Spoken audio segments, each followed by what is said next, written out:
Hey everybody, it's Chad with Nobody Else's Auto.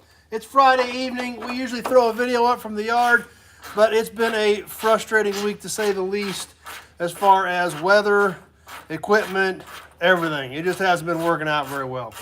So, figured we'd just jump on live tonight, see what everybody else is doing, show you what I'm doing around here. Working on the 78 F-250. The radiator on this thing was leaking, so been working on that. Getting ready to pull the radiator out, take it in the radiator shop and have it record, overhauled, who knows, depending on whatever we got to do to fix this thing. Because I know it ain't working very good now when it leaks every time you start it up, move it around a little bit. It's always dripping out to the bottom after we get done moving it. So I know I've got some issues there, knew it needed to come out. It's been a rainy, nasty, dreary, crappy kind of day around here. Kevin L's here with us. So I thought, what the heck, good night to work on the Ford. I thought, since I didn't have time to get any other videos done because it was raining, crappy, nasty, windy, I thought, what the heck, we'll jump on, see what's going on, see what all you guys are doing tonight while we're working on the 78 Ford. So, anyway, who we got on here? Big Job's here with us. Brandon's on with us. So, glad you guys all stopped by. I ought to move my drop light or turn my drop light a little bit. It's probably blasting all you guys in the face pretty good, so we'll kind of put it down right out of the way where I can still use it. Maybe it won't be as annoying to all of you. Journeyman Randy's here. But anyway, I just got through the agonizing part, the fan and the fan clutch. You know, 4 bolts, as we all know, about a quarter of a turn at a time with an end wrench. David W. stopped in on the way to work. So, yep, Kevin, you got the same thing we got up here. So, crappy. We were supposed to get a little bit of snow tonight. So, Peter's on from Oz. But obviously, as we all know, anybody taking off a fan and a fan clutch, you usually get a solid quarter turn every time with an end wrench. So, got this thing off. So, that was the worst part about it. We'll get the fan shroud pulled off. Get the rest of the lines unhooked. I got the upper hose off. Get the lower hose off. Get the tranny cooler lines unhooked, and hopefully get this thing out and get it to the radiator shop next week. Just one of the many things I know this thing is going to need. If you caught any of the other videos on this truck, you know it was a run and driving truck. It is all original. It is a one owner. I picked it up off of the same farmstead where it went in July of 1978 when it was sold new. I've got all the paperwork for it. I drove it on the trailer. I've driven it around. But like I said, it's been 20 years since it was used regularly. So, does run and drive. I've got the fuel tanks. Actually, I put a rear fuel tank in it. The side fuel tank, Dan's here, is actually not available for a SuperCab. So, I've got the rear tank in it. I've got all the fuel lines are new all the way up to right here on the carburetor. But oh yeah, I figured it's going to be at least 400. I figured it's probably going to be over 500 to do the radiator. Number one's here with us. But on the other hand, you can buy new radiators for these. They're not cheap, and you still don't have the original radiator. This is the radiator this thing left Kansas City assembly with, the way it looks. So if it costs $500 to fix this one, I know what I've got. I know it's right for the truck. I know it's going to fit. I know it's original. So I'd rather do that and know what I've got. So. But anyway, so BW is jumping on a little bit too. But like I said, this is kind of a short deal. Like I said, the weather was so bad, I didn't have time to get anything else done. Nothing was cooperating. So thought we'd jump on for a little bit because I didn't want to ignore everybody tonight. Everybody wondered what was going on. So I thought, well, we're going to be working on the 78 F-250. Get this radiator out. We'll jump on for a little bit. So Big Job got his stuff today. Great. So I'll get the radiator out, and then carb is next. Like I said, I did everything all the way up to here, from the filler neck to here has been replaced or cleaned. So, but it still doesn't run right. I fired up. Jeff's here. It'll run for a minute and then it'll die. So I think there's so much trash in that tank and those lines that there's trash in here now. So that's coming off next. Carb kit's already here for it. Dad said he would sit down and overhaul that. Kevin loves the F-250. Yeah, I do too. Like I said, I was geeked to get it. If you guys don't know the whole story, this is almost a twin to the pickup that Dad had when I was a kid, when we hauled cars when I was little. So, Scott's here with us. No, I'm not going to. I don't even want to open the motor. I'm hoping I don't have to touch anything internally. It does run fine. It's just, as long as I can keep fuel to it, it runs fine. So the first thing I did do was change oil in it because I knew it had been sitting for years and years. So I changed the oil in it just because I didn't even want to move it around the shop with the old oil in it. That's right. New Radiator's made in China and plastic. Yeah, that's what I figured. That's why I want to have this one redone. Some of that new stuff ain't all it's cracked up to be. So that's kind of what my plan is with this thing, is go ahead and get this one out, get it to the radiator shop. We do still have a radiator shop locally about 10 miles from here that still does a heck of a job on them. So getting this thing out, getting it over to them, then I know what I got. Like I said, I'll get the carb off next and get, Dad said he'd sit down and go through that for me. And then it's going to be just basic maintenance, I think. Tune-up, plugs, cap wire, rotors, all that stuff. Belts, hoses, all the basic stuff externally here that we can get to on the old Ford pickup. So, kind of what I'm hoping for, at least. We'll see how that all comes together. It sounds like a great plan, but you never know how that plan's always going to work either. So I saw a few more comments popping up. I'll get to those here in just a second. We'll get this fan shroud pulled out of here and then be ready to get those transmission cooler lines and that lower hose. I think it was leaking enough. I don't think there's a heck of a lot of coolant left in it, but let's see. Yeah, bonus video. It is kind of a bonus video. We didn't have, like I said, like I've been telling everybody, between gear problems, weather problems, today has been a long day, to say the least. So, like I said, it didn't work out getting any videos done today at the yard. Rain, sleet, wind, and not with gear not cooperating. It just was, I finally just was done with it. Been wanting to work on the F-250 anyway. I thought, what the heck? It's too crappy to do anything outside. It's been a frustrating day. Sometimes just getting to work on one of your projects that you always want to get to and never have time to do is some of the best things you can do. So, can you make guesses on what the issue is? I'm calling crusty carb. I'm pretty sure it's just got trash in the carb. Because if you saw the fuel tank, I don't know if you guys saw the video on the fuel tank that came out of this thing. Yeah, it definitely would. This video. I'm glad you guys are hanging out. Cassiano's here. Glad you guys are hanging out. I've got actually there's not much left of it. This was some of the fuel out of the side tank on this truck. So this was a little bit of the fuel from the saddle tank on the side of the pickup, which is what the truck was running off of. It wasn't running on the rear tank. So that's what came out of it.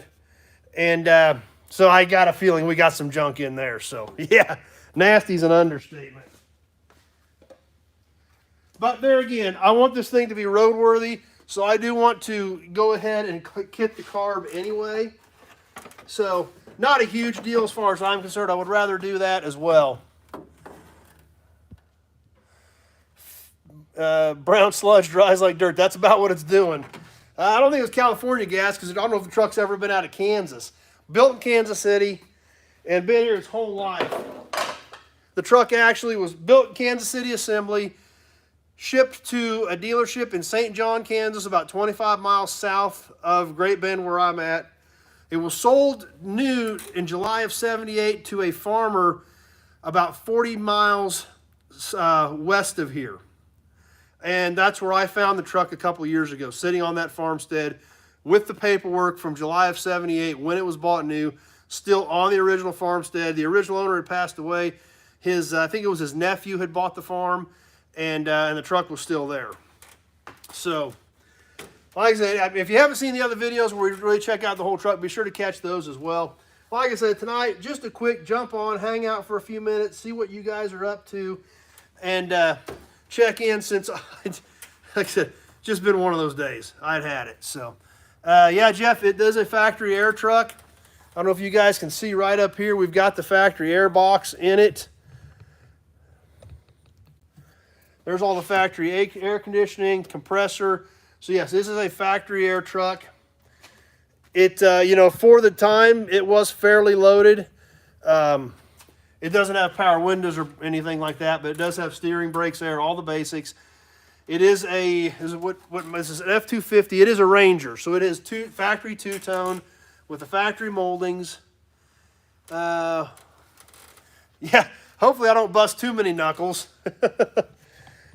But like I said, it's been a long, frustrating day, so working on the F-250 sometimes is a good way to remedy some of that. And thought I'd jump on and see if you guys wanted to hang out and ride along for a little bit. So, yeah, I'm working. I'm always working, so big job. My son wants to try and buy him a 78 F-154 before. Back from the guy. Oh, back from the one he sold it to. Yeah, that's another thing. These trucks have gotten insane on value. Just the last couple of years, this 73 to 79 Ford pickup has gone bonkers. They made a gajillion of them, and we all know they made a gajillion of them. But there again, now they're old, just like me. Dad had one when I was a kid, and that's what we hauled cars with. He needed a 3/4 ton. The more he started getting into old cars, he needed a 3/4 ton pickup. And this was back in the mid '80s, and there was me and my sister, so we needed a SuperCab. Obviously, a SuperCab 3/4 ton pickup, not extremely common yet in around, what, 1984, somewhere around there. So, you know, you think about that. Kenny's here with us. And you think about that time period, and you think about what the vehicles were. Now, today, you know, extended cab pickups, 4-door pickups, dime a dozen, every street corner, every car lot has them. Back in the mid-'80s, if you needed a SuperCab pickup, you had a Dodge or a Ford from the 70s. They didn't even make them really before that. Yeah, so even down under that, the prices are going through the roof, says Peter. But so there wasn't a lot of options. The pickup my dad bought was a basic stripped-down oil field pickup. That's right, John. Like I said, everything was a single cab back then. So he bought this plain white oil field pickup that was a 3/4 ton, 2-wheel drive SuperCab, and that's what we used to haul cars with. And the funny part about it, he actually two-toned it. He painted part of it red, so it was two-tone red and white. And like I said, almost a twin to this pickup. Did not have the factory side moldings on it because it was a single-tone truck originally. Yeah, and that's why the demand has gone up. And the thing about it is all these trucks, they were used hard. I know Dad's old pickup did not survive because I seen half of it in a scrapyard, you know, 15, 20 years ago. And that's right, the crew cab, you know, Chevy had a crew cab back then, and but those even weren't that common. And you know, there were the crew cabs that were made in the 60s and early 70s, but those were extremely rare then, even more rare now. So just not very common no matter how you sliced it. So that's why we ended up with that SuperCab pickup. And now again, at my age, that's what I remember hauling cars with. So I always liked them. And then when this pickup had an opportunity to buy this pickup, which is just almost an identical twin. Dad's was a 77, so it was round headlight, and it was a plain custom, all white, no options, that he two-toned red and white. And he actually put air in that truck. It was an on-air truck. He put air in it. And, you know, and this is a 78 square headlight Ranger. That's right. And that's exactly right, Shopcat. Trucks were workhorses. They were for decades. They still were in the 70s. And there were no creature comforts. Nobody really cared, you know. This one for the day was pretty fancy. It actually even has factory cruise control, which is, you know, there again, something uncommon on a pickup. But anyway, that's kind of what I've got going tonight. Just thought I'd jump on for a minute since everything else kind of went to pot today. So, kid on YouTube, the Ford has a ton of these, and parts, check out his channels. Eric's here. Glad you swung by for a little bit. But anyway, that's kind of what I'm up to tonight. Like I said, the issues with gear, issues with weather, just nothing was working this last day or two. So I didn't have time to get a good video put together, but like, what the heck, I'm going to work on the Ford a little bit. I'm going to jump on with you guys, see what you guys are up to while we're doing it. So I'm going to get underneath the truck, get some cooler lines unhooked, and try to get this thing out of here. And maybe even start on the carb tonight. We'll see how far we get. But it's kind of what I've got going this evening. Glad you guys took a few minutes to jump on, hang out. Bill Alderman's on with us. Haven't seen you in a while, Bill. Glad you made it back. But that's what I'm up to. Glad you guys were able to take a minute and hang out tonight. Check out what was going on, even though we didn't get a regular video up. But we'll be back on it next week. got some actually super exciting things working for next week. We'll see if any of it comes together or not. But I'm super excited. I may go out and do it. May go out on the road and check out a few things next week too. So anyway, thanks for being here, everybody. Glad you stopped by for a minute, and glad to see everybody. Obviously, I'm going to get back in the office here after a while after I get this radiator out. Maybe get started on Sunday night. Start building that episode out. Going to be a new friend over on BW's live stream garage, Truck This Garage. So coming out on BW here in a little bit. Be sure to check him out after we bail off. Kenny was, Kenny got his stuff great. I think about everything is shipped right now. I think we're in pretty good shape right now. Every down under's giving Peter grief for driving old trucks. Now they all wish they had them, that's for sure. Yes, I will try to keep my knuckles intact. Shows the cuts on your hand after reinstalling the radiator. Yeah. Like I said, it's been a long, slow process. I don't have a lot of time for my own projects. And so that's why this thing's been in here most of the year, sitting here on the lift, fighting those fuel tanks when I had time. This radiator and carb are the next big things. Once I get the radiator fixed and the carb kitted so that it will run smooth and not dump coolant every time you move it, I'll feel a lot better about it, because then I'll be able to move it around. I can put it, put it over in the other shop, move it around, do whatever I need to do. Once John just says it's beautiful. It is a beautiful truck. I am pretty geeked about it. If you haven't caught the other videos, be sure to check them out. Everybody says hit the like button. Appreciate that, everybody. I'm going to get underneath this thing, get these tranny cooler lines off, and see if I can get this thing out of here yet tonight. We will see you guys all Sunday night. Found some Model T fenders for 40 Plymouth Coupe. There you go. That ought to make them work. And since you're going kind of hot rod anyway, why not? And I'll get back in the office here after a while, get to work on Sunday night, see what kind of fun we can have then. So anyway, hood ornament raffle this month. Don't want to miss that. I'll get to work refilling those auction boxes, and I'll get some cool notes made. We'll get to work on the rest of that magazine. I'll dig another promo model out. Yeah, that's right, Big Job. It's a toss-up. I got to keep shipping parts, but this stuff doesn't get much attention because I'm shipping parts. So it is tough, but that's the way it goes sometimes. So since it's a Friday night, it is kind of crappy and nasty out, and it has been kind of all day. Really kind of takes a lot of your motivation away, but good night to work on something like this. So thanks for stopping by, hanging out for a few minutes, everybody. Glad you did, since I didn't have time to get anything up and ready. And we'll be ready for Sunday night, 7 o'clock, Sunday night live chat. Hope to see you all then. And I hope everybody has a good weekend. Thanks for stopping by tonight.